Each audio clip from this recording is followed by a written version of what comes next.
আসসালামু আলাইকুম everyone, welcome to রিজিয়াস kitchen. ঘরে থাকা অল্প কিছু উপকরণ দিয়েই বানিয়ে ফেললাম দারুণ মজাদার এই বিস্কুট। বাইরে কেনার দরকার নেই, এবার ঘরেই তৈরি করুন মুচমুচে আর সুগন্ধি হোমমেড বিস্কুট। চায়ের সাথে খেতে এতটাই ভালো লাগে যে একবার বানালে বারবার বানাতে মন চাইবে। তাহলে চলুন আর দেরি কেন, দেখে নিই কীভাবে খুব সহজে বানালাম এই টেস্টি বাদাম বিস্কুট রেসিপি। তো এইদিকে একটি মিক্সিং জারে নিয়ে নিচ্ছি হাফ কাপ বাদাম, নিয়ে নিচ্ছি হাফ কাপ চিনি। তো এইখানে আমি বাদাম আর চিনিটা সমান করে নিয়েছি, আপনারাও চেষ্টা করবেন সমান করে নিয়ে নেওয়ার।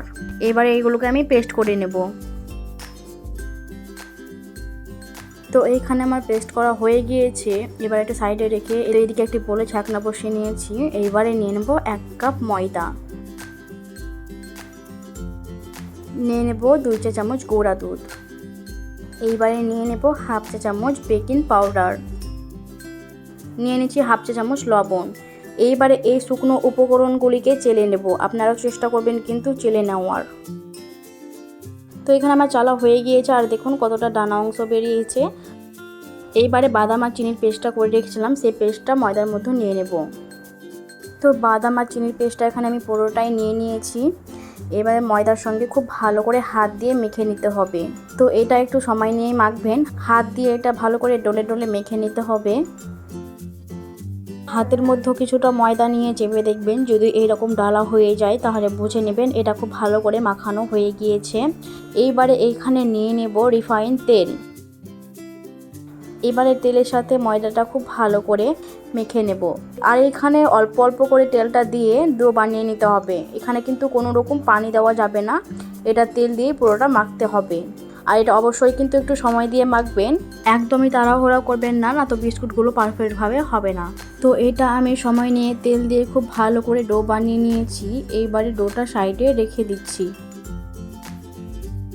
এই দিকে একটি প্লেট নিয়েছি, এবারে প্লেটের ওপরে কিছু কাগজ বসিয়ে দিচ্ছি।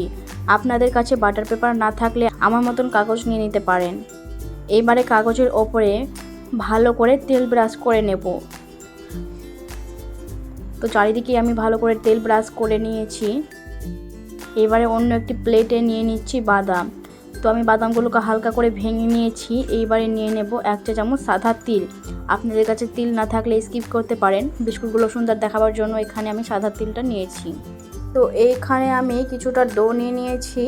এবারে হাত দিয়ে খুব ভালো করে চেপে চেপে আমি নিজের মতন করে শেপ দিয়ে বিস্কুটগুলো বানিয়ে নেব। আপনাদের পছন্দ মতন করে যে কোনো শেপ দিয়ে বানিয়ে নিতে পারেন। তো এখানে আমি বিস্কুটগুলো গোল চ্যাপ্টা করে বানাবো, তাই এখানে আমি গোল চ্যাপ্টা করে নিয়েছি। এইবারে বিস্কুটের ওপরটা বাদামগুলো লাগিয়ে নেব। দেখুন এই বিস্কুটটা দেখতে কত সুন্দর হয়েছে। এইভাবে আমি সব বিস্কুটগুলোই বানিয়ে নিয়েছি।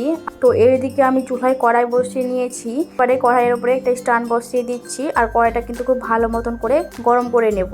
তো এখানে আমি গরম করে নিয়েছি। এইবারে এই প্লেটটা স্ট্যান্ডের উপরে বসিয়ে নিচ্ছি, আর গ্যাসটা কিন্তু একদম লোয়ে রাখতে হবে। এখন আমি ঢাকনা দিয়ে 30 মিনিট হতে দেব। তো এখন আমি ঢাকনাটা সরিয়ে নিব।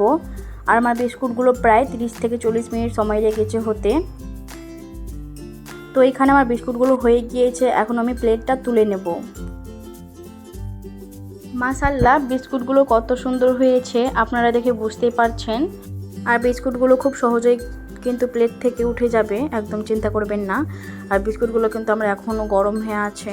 বিস্কুটগুলো আমি টাচ করতেই পারছি না, আপনারা দেখেই বুঝতে পারছেন। এই বিস্কুটগুলো বানিয়ে আপনারা চায়ের সাথে বা বিকেলের স্ন্যাক্স হিসাবেও খেতে পারেন। দেখতে যতটা সুন্দর, খেতে কিন্তু অনেক মজাদার হয়েছে। বাড়িতে একবার অবশ্যই ট্রাই করবেন। আর আপনাদের একটা ভেঙে দেখাচ্ছি, দেখুন ভেতরটাও কত সুন্দর হয়েছে। আর আমার ভিডিওটি কেমন লেগেছে অবশ্যই কমেন্টে জানাবেন। আবারও দেখা হবে পরের কোনো রেসিপি ভিডিও নিয়ে। আপনারা সবাই ভালো থাকবেন। আল্লাহ হাফিজ।